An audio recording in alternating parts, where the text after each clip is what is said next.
Hey there. To anyone out there who's a caregiver, we're diving into that PDF you shared about managing caregiver stress.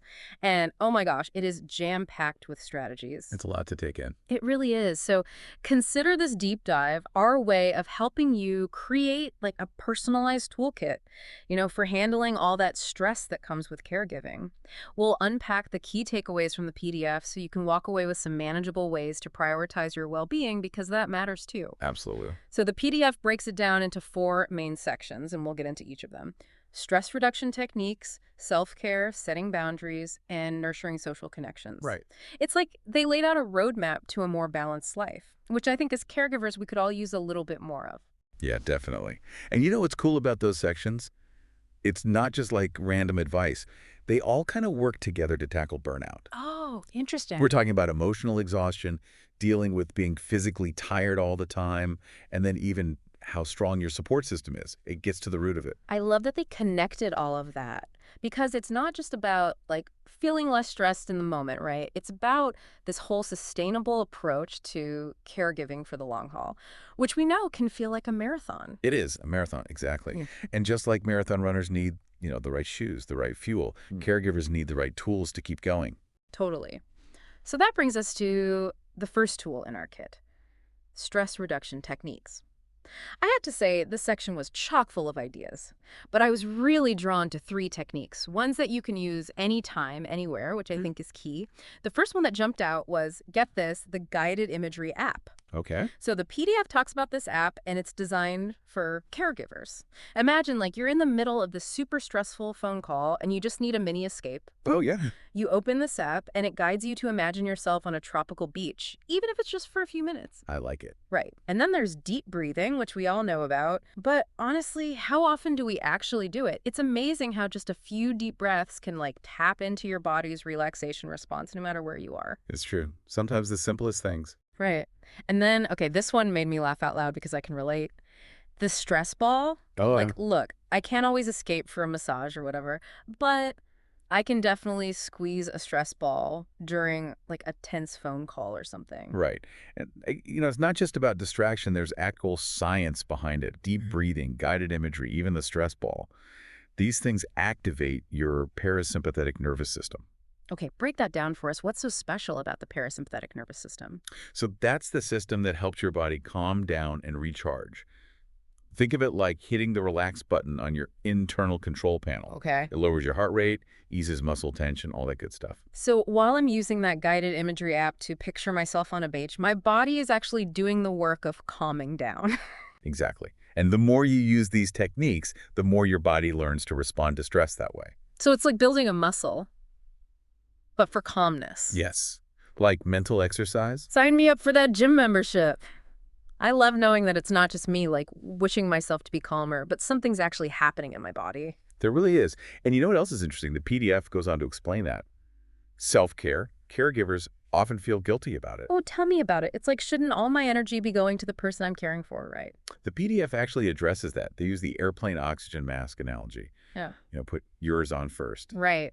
To help others, you got to help yourself first. Exactly. If you're exhausted, running on fumes, you can't really be helpful to anyone. It's so true. And in that same vein, I love that the PDF is like, hey, striving for excellence in caregiving doesn't mean neglecting your own needs. It even talks about this idea of good enough over perfectionism. Oh, I love that. Like, as caregivers, we need to give ourselves permission to not be perfect. Absolutely. And that ties into another point about being open and communicating. You mean actually talking to someone about needing help? Because that can be so hard. Hard, but so important. And that's where these self-care concepts come in handy. Oh, I see what you mean. It's not just, I need a break. It's taking care of myself helps me take better care of you. Okay, so framing it like it's part of my caregiving strategy, not some separate thing I should feel guilty for. Exactly. Which brings us to our next tool, building your support network. It takes a village, am I right? It really does. And they highlight two things I found super helpful: caregiver support groups and online forums. Because you're not alone. Exactly. The PDF mentions isolation as a major stressor. These connections help combat that. It's one thing to know, like, intellectually other people are going through similar things, but to actually connect with them, share stories, get advice, it's validating. Totally. normalizes those feelings. And the online options, they're a game changer. Oh, for sure. Not everyone can make it to in-person groups. Right. Sometimes you need support at 2 a.m., and these online communities are there. Always. So true. Okay, so we've talked managing stress in the moment, self-care, finding support. What else is in our caregiver toolkit? Well, the PDF gets into something super interesting. Yeah. The power of our thoughts. Specifically, how to reframe negative thought patterns. Because those negative thought spirals can be brutal. They really can. And it's not about, just thinking happy thoughts. It's about consciously choosing a more balanced perspective. Like, oh, okay, so I notice I'm spiraling. Now what? The PDF gives some cool practical techniques. For example, they talk about swapping "I can't handle this" for "this is difficult, but I'm doing my best." It seems like such a small tweak, Okay. but wow, I can see how that can make a difference in how I feel. Right. It's subtle but powerful. The PDF calls it replacing negative self-talk.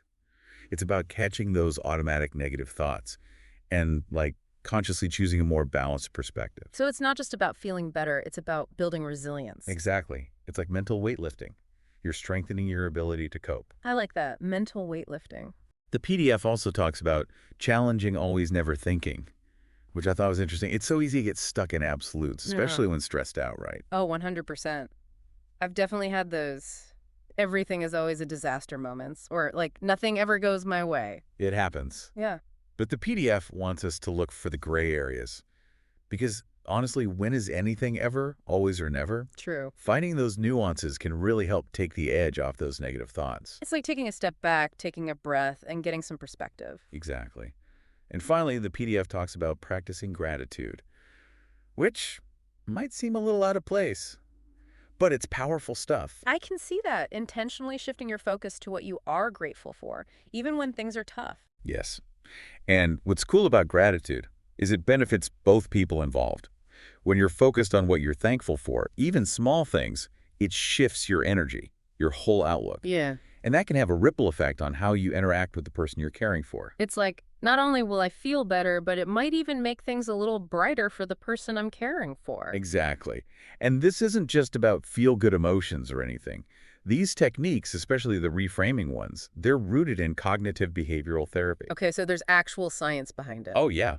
This stuff is legit. That makes me even more likely to try it out. Mm-hmm. Well, wow, we covered so much today. Stress reduction techniques, self-care without the guilt trip, building a support system. We even got into the nitty-gritty of reframing our thought. That's a lot. But even just one or two of these things. Right. Don't feel overwhelmed. If just one thing resonated with you today, try incorporating it this week. Maybe it's 5 minutes of deep breathing. Maybe it's finally checking out that online support group. Little steps. Exactly. And to get you started, we'll leave you with this thought-provoking question from the PDF.